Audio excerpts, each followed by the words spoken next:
the Giannis thing, everybody's probably seen this by now, is just the question from Eric Name of The Athletic: was this season a failure? And like, I I'm blown away by one, the perception that Giannis was like angry at him, or like, oh, this reporter got, oh, Giannis ethered him. It's like, no, that was like a real, and Sam Amick wrote about this a little bit today and kind of in response to the Cuban side of things. But that was a real, like, sincere, before we get even to the content of what Giannis said, or the fact that he had, like, can you imagine being in that position and having the, I don't know what, patience, just like good heartedness and like, and perspective and thoughtfulness to give that answer, like at that time, like that's insane to me. One, two, this was not a Giannis clapping back or like shutting down the reporter. This was like, those two know each other. They have a real relationship built over years. And Giannis was like, first name in the answer. Right. Use his first name. Looked him in the eye the whole time. This was like an engaging, like, granted, like intense, emotional, from Giannis's side anyway, like conversation with a difficult question that was not only fair to ask, but like great question. Like, it's not meant to be incendiary. And if the goal of a good question is to provoke an interesting response, like, mission accomplished a billion times over. Because the Giannis's soundbite, to me, and to call it a soundbite does it a huge disservice, because it was just like, it was such a thoughtful way to answer a question that you could have tossed off. And he has tossed off in the past, and guys in that position always generally toss it off. But I don't know, maybe. So anyway, to the content of it, like, that hit me in such a real way. And it was so, like, refreshing is a word that's been used, but so sincere and so interesting. And I think it's just because it felt like he 100% meant it. And granted, there's some self-serving factor to it, because like, he was asked if his team failed, and by many accounts and by many people's view of it, like, they did. You lost to the 8th seed pretty handily. You performed really poorly. We can talk about, like, do we credit the Heat or blame the Bucks more later, and why do we think about things that way?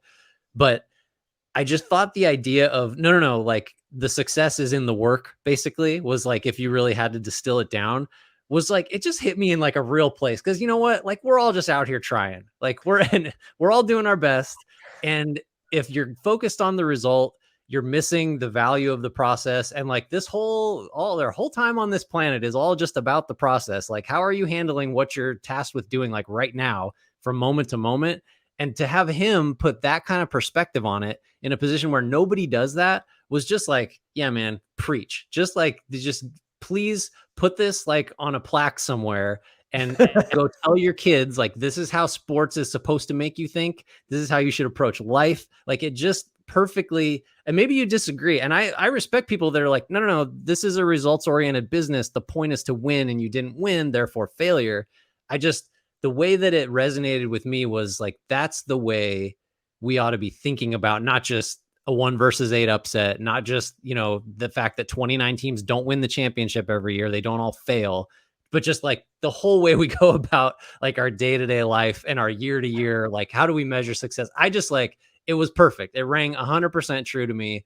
And I wish that more people would have like that approach to it and be able to articulate it as well as Giannis could in his second effing language. Like, I couldn't be that concise and clear and thoughtful in English. If you just listen to me blabber for like the last 3 minutes, proof I can't do it.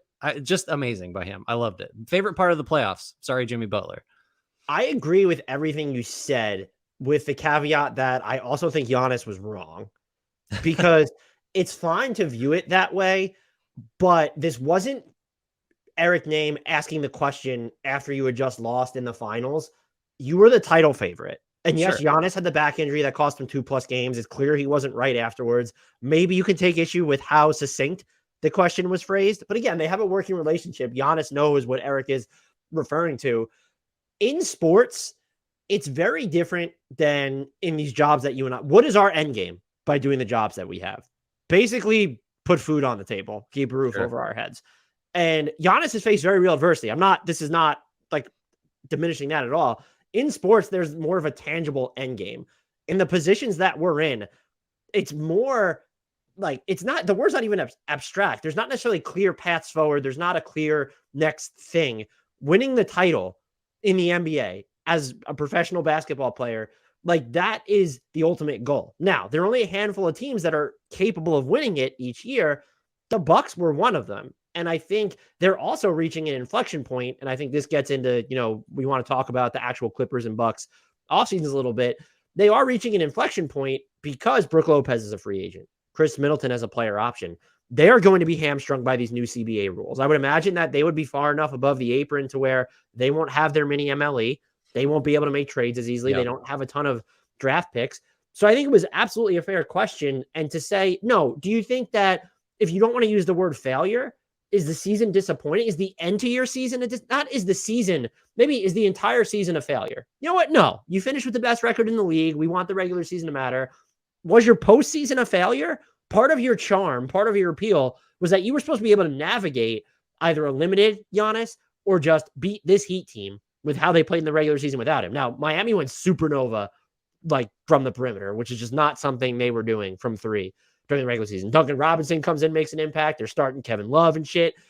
Gabe Vincent, I aspire to have his confidence when he's looking off Jimmy Butler in crunch time and taking jumpers early in the shot clock. But the postseason ending was a failure for this team. That doesn't make the Bucks, like this Bucks era with Giannis, a failure. It doesn't make this organizational failure for the entire year. But there's a clear, comparing it to, can you, as a sports writer, you didn't get a promotion. There's not a clear next step in most people's data.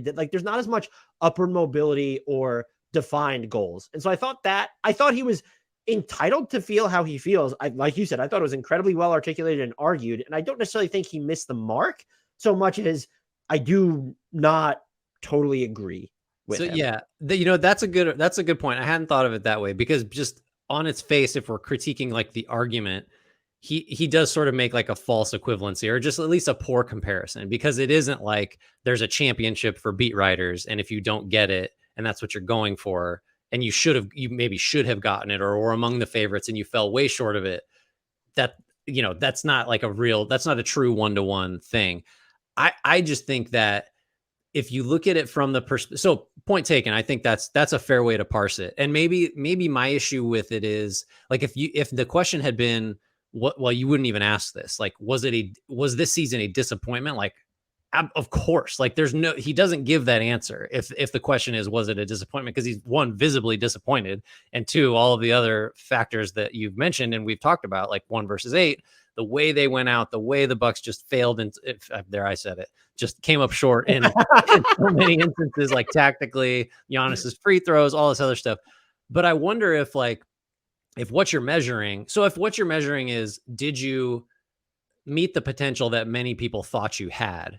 I guess you could say that's a failure, but I would argue then, like, I guess to me, I'm internalizing this a lot, I think, as I think about it more. To me, I do think the right way to operate in almost anything, and this is an extreme case that kind of stretches the bounds of this feeling, is to focus on, did you work as hard as you possibly could have? Like, did you give maximum focus, maximum effort? Was your process as good as it could have been? And I think for Giannis specifically, I think he's kind of unassailable in that regard, because I think he's about the right things. He's obsessed as a worker. Like, he just has limitations. Like the free throw thing, 10 of 23. If he makes 15 of 23, which is still shitty for a professional basketball player, the Bucks just win that game, and we're not having any of these conversations. Maybe they go on to win the series. There's certain limitations that he has. I think in terms of what he was capable of controlling throughout the year and throughout his career, like, he's just maxed it out. Like, he's just done as much as you could do. And to me, that feels successful, as opposed to calling it a failure. So yeah, I don't know. You have made me think about it a little differently, because the NBA is like a zero-sum game. Somebody wins and everybody else loses.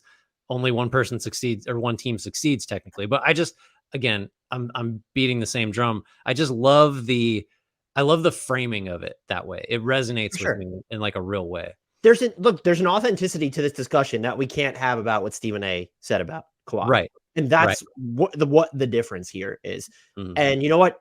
AI isn't going to replace the talking heads on TV, as far as I know. Like, I'm not, like the most technologically savvy person, but are we going to have like holograms on there? Like, making these takes. So the Bucks offseason, though, is going to be fascinating. Budenholzer is already seems like he's on the hot seat, but Jake Fisher, Yahoo Sports, just came out and reported and said that wasn't really internally.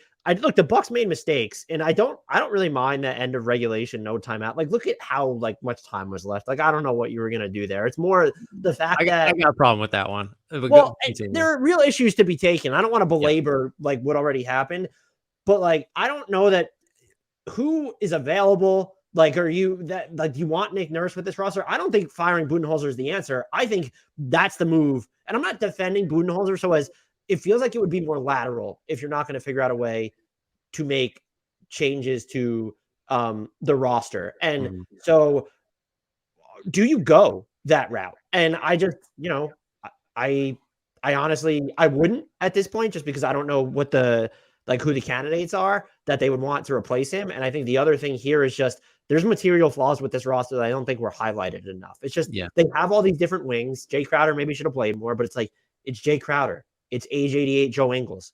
Chris Middleton was definitely not the same defensively, at least coming back from his injury. And you have Brook Lopez going into free agency. And I think he would have, if I'm Oklahoma City, I'm like, what's it going to take to get you here for 2 years? We'll give you all the money to play next to Chet Holmgren. I don't think he leaves, but you can run it back and I guess still be fine. I just don't know how they make material changes to the roster. I think they could probably use, again, some extra like wing type depth, And then I think they're going to need like, I don't even know what the answer is. Like, I don't want to phrase it this way, but someone other than Drew Holiday, who's going to get primary assignments against like the other team's best player. And that's not easy things to get. They can trade a 2029 first round pick, and then they have some salary matching tools to use. I don't know what, and they could win the title next year as currently constructed. That wouldn't shock me because Giannis is that great. Maybe he, plays better from mid range or shoots better from free throws in the postseason next year, or is just healthier in the postseason.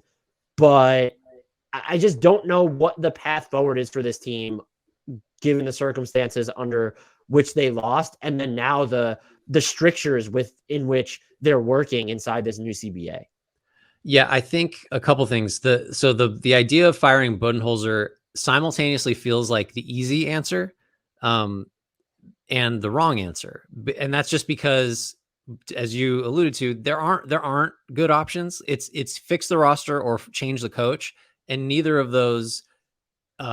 Certainly fixing the roster is just insanely complicated because they don't have the resources. The Bucks don't have ways to go get the types of players that they need to really change the way they play, or at least increase the options they have to give Budenholzer more options to tweak things or give different looks. It's just not gonna, you can't really do it. You have to bring Lopez back because you can't replace him. You have to probably just, I don't know what you hope with Middleton. I think what you hope is that he opts out, you bring him back at a lower number for more years, and somebody doesn't just come in and beat you, with a bigger offer, which he's already been linked to Houston, by the way, by Jake Fisher. And they have, if there's a team that's going to be like, oh, they gave a lot of money to Chris Middleton, it's probably the Rockets. Houston's going to mess somebody up because it does seem like or maybe help somebody in the event that they just overpay Harden to leave the Sixers. But so there is no easy way to fix this. The Holiday thing, I'm glad you mentioned that, because there was another sort of weird, incongruous set of arguments that have been being made about this, which is, you're not wrong, because the results are what they are. They really should have tried somebody other than Holiday on Jimmy Butler, because it clearly was not working, right? Like, I don't think you get to say that and then also spend the last 10 years acknowledging that every player in the league is like, this guy is as good as it gets defensively. And putting him on all defensive teams, no questions asked. I don't think there's a scenario where if you're Budenholzer, for example, and that's one of the nits you want to pick, you should have tried somebody else, for earlier or for longer stretches on Butler. Like, I just don't think that's a realistic thing to ask, because the alternative, had he's let's Wes Matthews, you got him for the whole series. Like, everybody would have been like, this man is out of his mind. He has Drew Holiday on his team. Every year, the players all agree Drew Holiday is the best defensive player, certainly best defensive guard in the league. Like, that's not a realistic scenario. But that's where we are, though. And that's emblematic of the Bucks kind of predicament going into the offseason is, do you like what change? What change is there? What player is out there that you could realistically get that is gonna definitely improve your chances of a better result next year? To me, I totally agree with you. The best case for this team is they bring basically everyone back and hope Giannis improves from the foul line and makes a jumper once in a while, and just they get better that way, because there's just not a guy or guys out there that they can get that's going to change anything, or just, that has a better chance of changing something than staying the same. I know it's a cop out, and I know I tend to skew towards like conservatism and building rosters and trades and other stuff, but like find me the proof that there's a guy that they can go get that's gonna change something. I don't see it. I don't even, and look, this, I don't even know if something like this works under like the salary cap, like because they have to basically take in dollar for dollar at this point, depending on how much Lopez and Middleton making. And maybe look, maybe Middleton not making 40 million, like if he's on the books for 30, like Yeah. 4 and 120, like that could help get some flexibility. But like you're not, your best offer is Marjan Beauchamp, 1 first-round pick, salary filler. Like that's the offer you go and dangle. And I don't know. I guess you could include swaps because 2030 picks will be opened up at this point. But that's your, and well, technically not, because the 7-year picks go away if you're over a certain amount. Like you can't trade that one. So you might be limited to the 1 first-round pick, Beauchamp, and salary. That's not getting you, and I don't even know if this is what they need, but like that's not getting you OG. It's definitely No. not getting you Mikal Bridges. I don't even know who the best player realistically that offer could get you. I don't mean that in like is that like the Hawks aren't going to, after the, like some of the moments he had in the playoffs, the Hawks aren't going to just unload DeAndre Hunter for that. And so I'm not at a loss. We know what they need. I just don't know how they go about doing it. And I also think, and this is a good segue into the Clippers, because it's so fresh, I do think there's a tendency to over sensationalize how poorly off some of these teams are. Right. And the Bucks, again, they're so inflexible and asset light, but they still have Giannis. His shot making gets weird in the playoffs, but he hit like that corner step back, and it just reminds you like he's this absurd shot maker. And even if he's not going to remain that way through this most important 16 games of the season, he'll help you navigate the regular season for sure. Middleton is he's still really good on offense if he's going to be able to stay healthy, and he'll have an entire offseason now that ended earlier that began earlier than anyone expected. This team is still okay, but like you do start to look at the 8, like Brook Lopez being 35 is wild. Yeah. He just had the best season of his career. So I don't know if you have anything to add on them. They might be able to make a smaller move and just be fine. Like if it's just, do they get someone else it's either, look, again, it's wings, or it's just someone who in theory is like, oh, you can play him like a Jay Crowder, but he doesn't hurt your offense. We don't necessarily know if that is Jay Crowder because he didn't play enough. They could make a level of that move or a level of that signing. Maybe they get lucky or smart or unearth a bargain in free agency.